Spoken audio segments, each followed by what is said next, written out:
If you don't want me to leave you, you'd better be careful, Adam.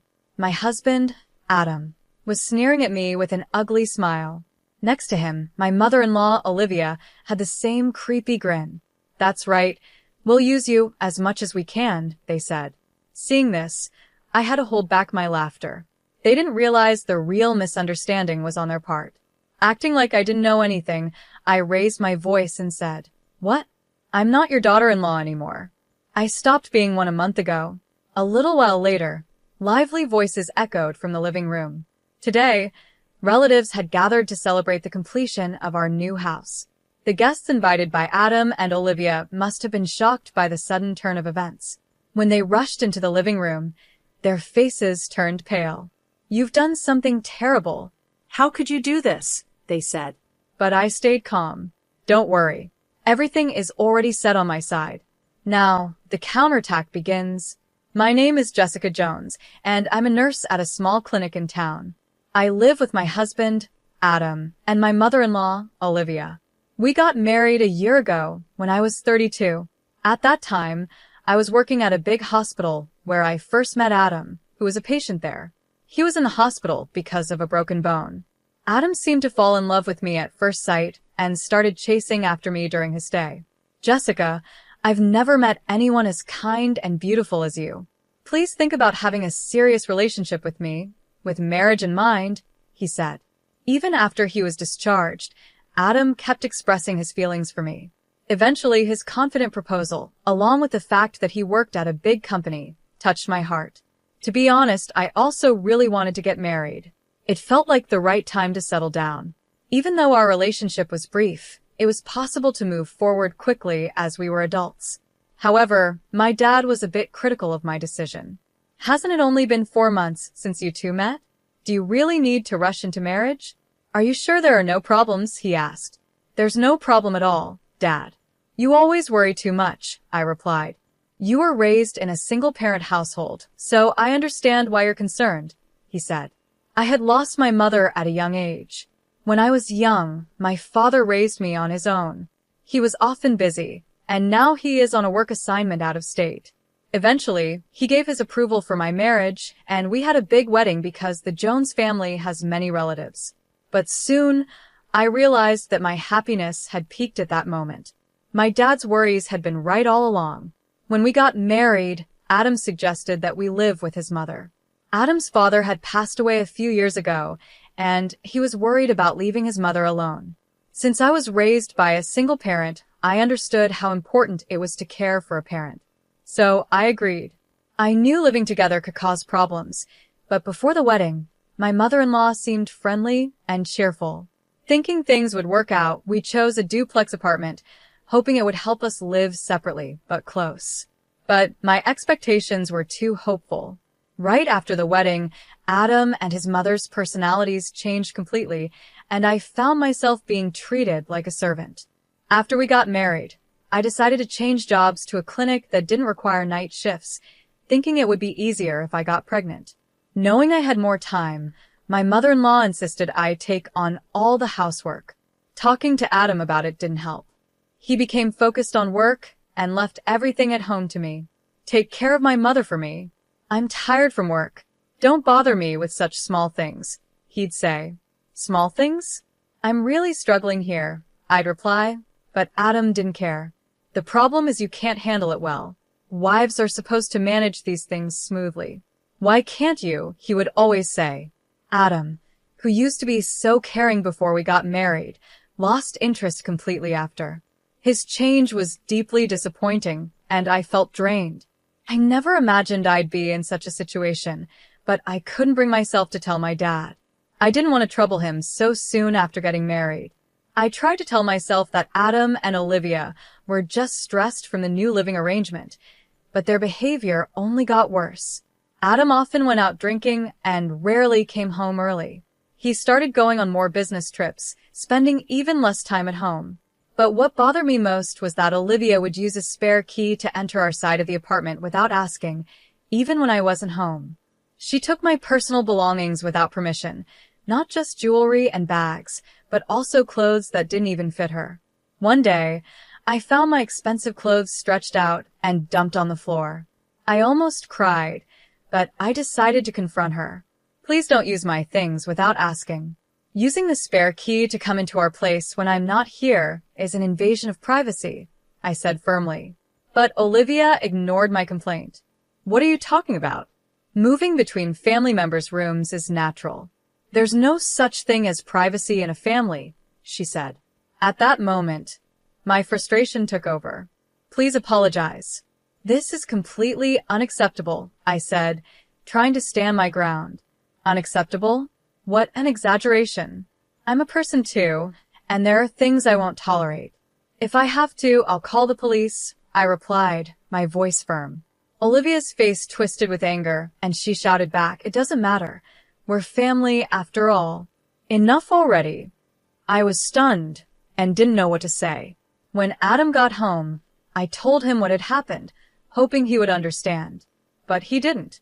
As he was about to head to the bathroom, he said coldly, I thought you had some skills as a nurse, but you really are incompetent. Those words hit me hard. I felt like my world was falling apart. This was too much to handle. In that moment, I knew I had to get a divorce. I didn't want to worry my dad, but I began to think about how to bring it up and how to stand up to both Adam and Olivia.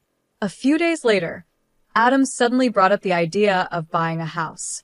He was very excited about building a custom home to his taste, and I pretended to go along with it. Might as well let him build the house he wants, I thought. The harassment from Adam and Olivia continued, and I became more and more disheartened. As the new house was almost finished, it was a month before the move. Next month is the move. Are you done packing? Adam asked. It's almost finished. I've put away the clothes and dishes we don't use anymore, I replied, pointing to the stacked boxes in the corner of the room.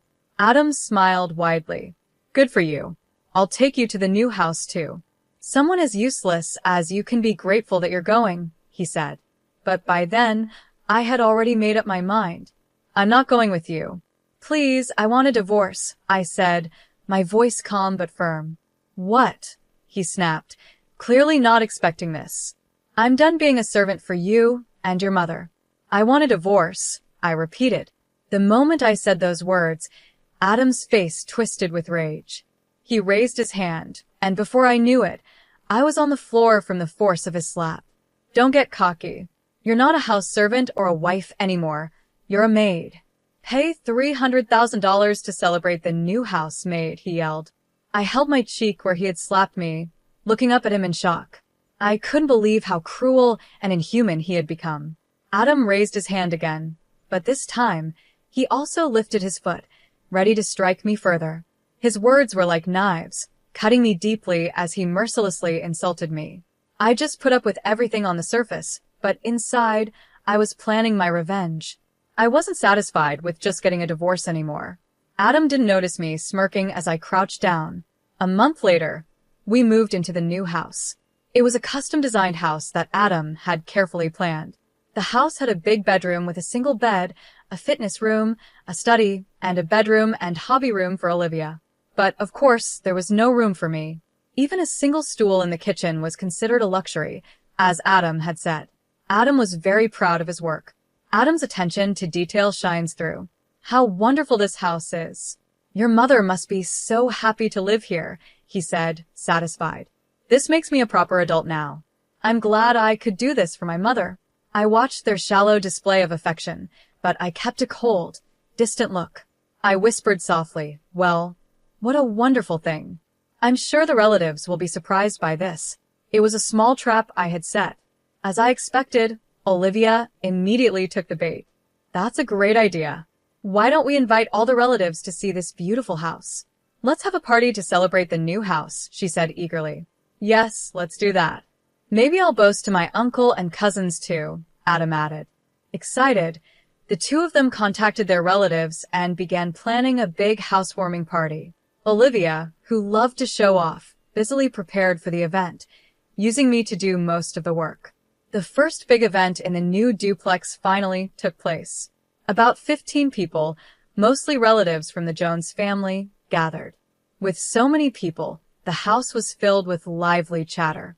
Olivia dressed up stylishly to welcome the guests at the entrance, while Adam proudly showed off the house. As expected, the pair who loved to show off made sure everything was perfect. The interior was decorated with elegant touches, soft lighting, and houseplants, creating a pleasant atmosphere. The table, decorated with flowers and fruits, was set with fine Chinese ceramics. Classical music played in the background from Adam's home theater, where a screen displayed beautiful foreign landscapes. It was like a hobbyist's dream. Meanwhile, I was busy cooking in the kitchen. Adam's clueless relatives saw me working hard and commented, "Jessica, you're doing so well. Adam is lucky to have a wife as beautiful and hardworking as you." "That's not true," I replied, forcing a smile. Just then, Adam came over to me. "Come over here," he said, without explaining why. Okay," I answered, feeling uneasy. Even though I was still in the middle of cooking, he grabbed my arm and led me to another room. Soon Olivia followed, giving me a stern, cold look. "I saw you looking happy when my uncle praised you," Adam said. "That's not true," I replied. "Don't lie." "You were smiling," he said, looking down at me with a cold sneer. "If you don't want me to abandon you, be careful." Olivia, standing next to him, was laughing too. But I didn't let it bother me because I had a plan. I quietly glanced at the wall clock. It was almost time for my plan to begin. With a playful expression and tone, I said, "What? I'm not a daughter-in-law anymore. That ended a month ago." "What?" They both stared at me, shocked. I stood up confidently. "Do you remember what Adam said a month ago? That I'm no longer a wife, but just a maid? Olivia, you've been treating me like a maid too. So, you don't see me as a daughter-in-law either, right? What are you trying to say?" Olivia snapped. As I started speaking, the atmosphere shifted. Adam seemed thrown off and couldn't hide his confusion, while Olivia was still snorting beside him. "Yes, exactly," she said. "Since you're useless as a daughter-in-law, we treat you like a maid." While she said this, I could hear murmurs coming from the living room. My plan was starting to unfold. I secretly smiled. "That's right," I said. "I'm not a daughter-in-law anymore, and I'm not a maid either. I'm leaving this house." As soon as I said those words, the murmurs from the living room grew louder. Adam and Olivia noticed the noise and began to panic. "What's that sound? Is that my voice?" Adam asked. The two of them rushed into the living room, where the relatives were glued to the screen, watching a video. It was painful for me to watch, but it was necessary. The screen showed a moment where Adam was verbally abusing me and raising his hand to strike me. "What is this?" Adam shouted, his face turning pale. The relatives were all staring at him with stern, cold looks. Overwhelmed by their gazes, Adam trembled. I had secretly recorded that incident from a month ago, when he declared I was just a maid. I had been gathering evidence of my husband's abuse and my mother-in-law's bullying for a while. Of course, I needed it for the divorce, but my anger didn't stop there. I held on to these recordings as part of my plan for revenge, specifically for this day. During the housewarming party, I had set the video to play automatically. I knew it might inconvenience the relatives, but it was a necessary step. "Adam, what does this mean? How awful." "I couldn't endure such a thing," one of the relatives said. "This is," Adam stammered, his face pale, as he faced the cold stares of the relatives. He was unusually shaken. Seizing the moment, I slammed the papers I had been hiding onto the table. "There's no escape now. Please sign here." "We are getting a divorce," I said, presenting the divorce papers I had prepared for today. "I'm done being just a maid." "I want a divorce," I said firmly. "Divorce? This is no joke, just a typical marital issue," Adam replied. "Typical? Is it normal to abuse and hit your wife? That's not a marriage." "I'm sick of you," I said. As I spoke, I could see the relatives nodding in agreement. After watching the video, it was clear to everyone who was in the wrong. While Adam hesitated to sign the divorce papers, I decided to present my final move. "Also, it's clear you've been having an affair." "I have solid proof of it," I said, watching his face pale. "What?" he stammered. "I've always suspected something was off, especially with your earnings not increasing. So, I hired a detective agency to gather proof. It turns out your affair is with the daughter of a client CEO. This will definitely affect your career, I continued. I spread out the photos and documents on the table for everyone to see. The images showed Adam and the woman entering a hotel together. Don't look. Please don't look, Adam shouted, frantically trying to cover up the evidence as he lunged forward. I could barely hold back my laughter at how desperate he looked. I will be seeking a fair share of assets from both you and your partner. Since she's also married, there might be claims from her side too, I added. It's not that's not right, Adam stammered, but he couldn't explain what he thought was wrong. As usual, Olivia jumped in to defend him. What are you talking about? An affair is nothing. It could even be seen as a mark of a real man, Olivia said. I've told you many times that you're not fit to be a wife because you can't forgive even this much. She still didn't realize how her comments were making the relatives uncomfortable. I looked at her coldly, deciding it was time for my next move. Olivia, do you remember the terrible things you've done to me? I asked, taking out my smartphone. I had set it up to control the videos. I selected a specific clip and projected it onto the large screen. The video showed everything: how she made me do all the housework, including laundry and cooking, how she entered my room without permission, and how she used my things. There was even footage of her trying to wear my clothes, stretching them out until they were ruined. As the screen displayed Olivia's rude behavior, including scenes of her throwing laundry and criticizing my cooking, gasps of surprise echoed from the female relatives. When the video showed Olivia sneaking into my bedroom, the room was filled with shocked whispers. Everything was perfectly captured by the surveillance cameras I had set up. What is this? Filming our house without permission? This is a violation of privacy. Olivia screamed angrily, but it was too late. It was ironic for her to claim a violation of privacy now, after she had denied my right to it before. Filming inside a home might be seen as a privacy violation, but in this case, it was necessary to show the truth, I said calmly. I no longer cared about any accusations. After all, it was Olivia who barged into my room uninvited and acted as she pleased. It was clear who was in the wrong. The screen clearly showed Olivia going through my clothes and accessories like a thief. Stop it. Don't look, she shouted, her face finally turning pale. Behind her, the female relatives whispered, Even Olivia? That's just awful and unbelievable. If someone did that to me, I'd call the police right away. Their criticisms grew louder, and Olivia became more flustered.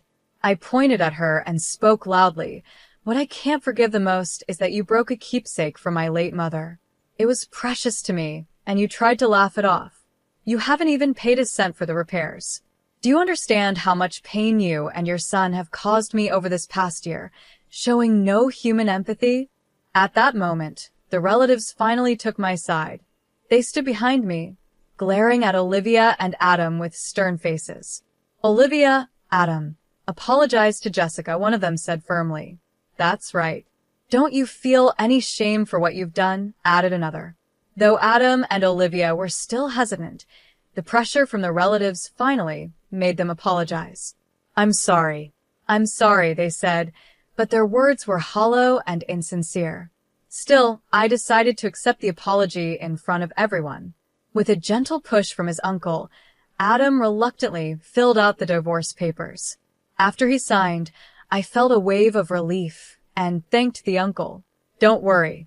If there's anything I can help with in the future, please don't hesitate to ask, he said. You've been through a lot, and if you need anything moving forward, I'll be here to support you. Just get in touch. Thank you, I said. To be honest, I had been worried because they were Adam's relatives, but in the end, they saw that his and Olivia's actions were not normal. Before I left the house, some of them even gave me their contact information, offering support if I ever needed it. After the relatives left, only a defeated-looking Adam and Olivia remained. I felt so much lighter. In the quiet that followed, Adam was the first to speak. As expected, you've done something outrageous. How could you do this? He said, his voice shaking with anger. Olivia, too, turned her surprise into anger, but their words no longer affected me. This is what people mean when they say you reap what you sow, I said calmly. I'm going to submit the divorce papers now. I'll also take my belongings soon. I won't allow that. "Give me the divorce papers," Adam shouted, trying to grab the signed papers from me. But at that moment, someone stepped out from behind me, stopping him. "If you lay a hand on my daughter again," said the person, firmly standing in front of Adam, "I'll do the same to you," my father said as he quickly twisted Adam's arm behind his back. Ouch. Ouch. Ouch. Dad. Adam cried out. Right on time, my father appeared, and I moved to his side for safety. My dad, my only supporter, had been informed of my plan in advance. He had rushed over from his remote work location after hearing how I was going to stand up for myself today. No, it was just a small joke," Adam pleaded, trying to downplay everything. "There's no need to pretend anymore. I know everything the affair and what you've done to my daughter," my dad said firmly. "When I found out, I was furious." Ouch. "It hurts." Adam cried out again as my dad's grip tightened. My father was much bigger than Adam. When he was younger, he kept fit with boxing and US football, and he still kept up with running and weight training. Adam, on the other hand, enjoyed watching movies and dining out, and he had gained some weight over time. He was no match for my dad.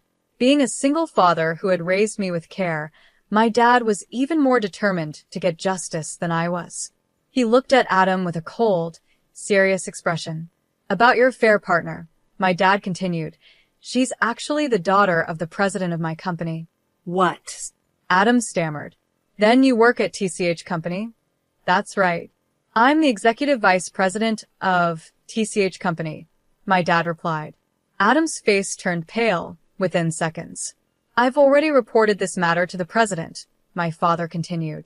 "According to the young lady, you hid the fact that you were married when you approached her. While she is also at fault for continuing the relationship after she found out, the president was very upset with your behavior." At that moment, Adam looked more defeated than at any other point that day. I was surprised too, as it was the first time I learned my dad's company was connected to Adam's workplace.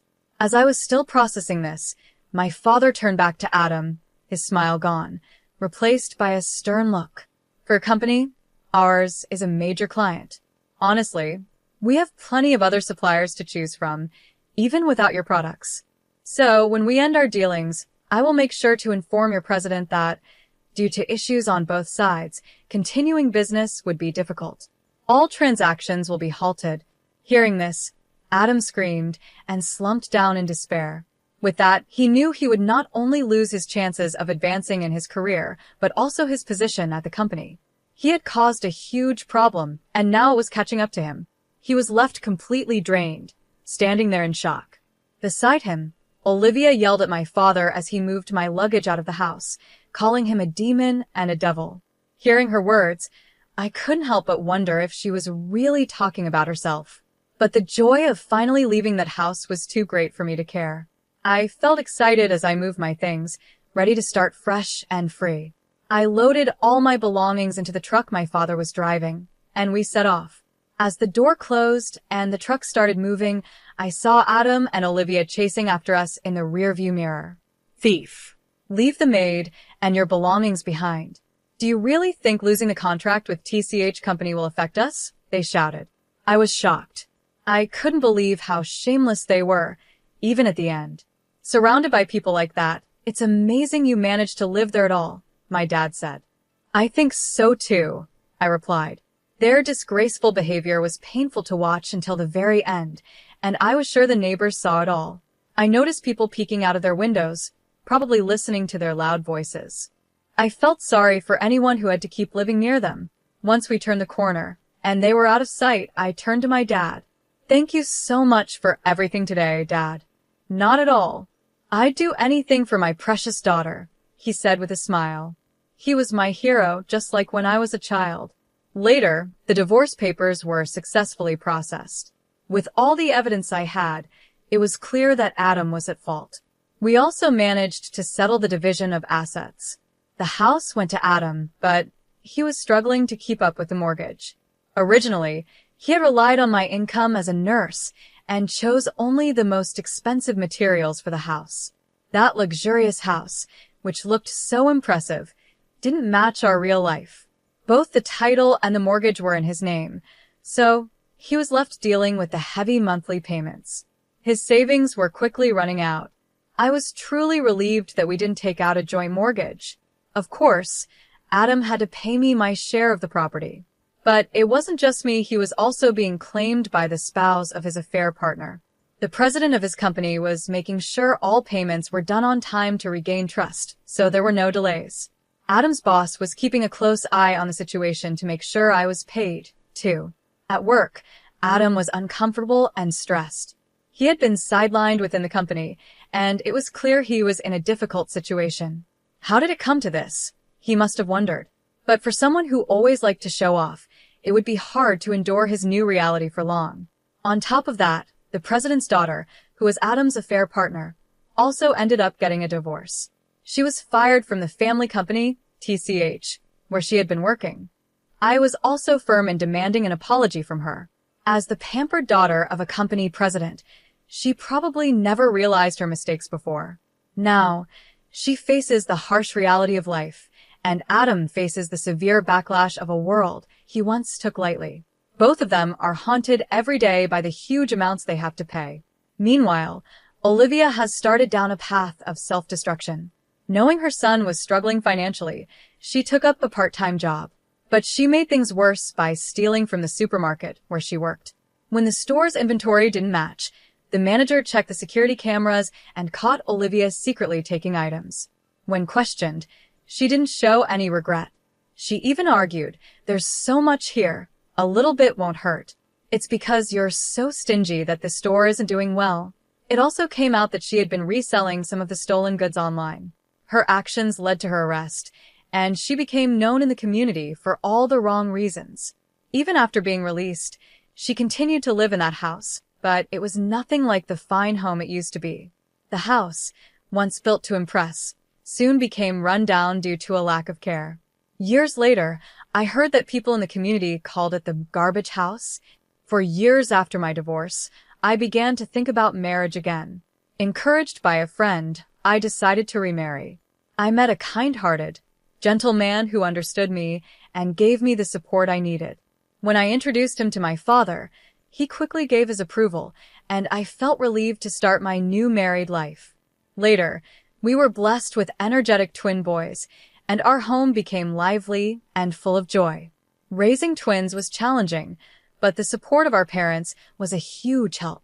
My in-laws were warm, thoughtful people who always respected my opinions on parenting.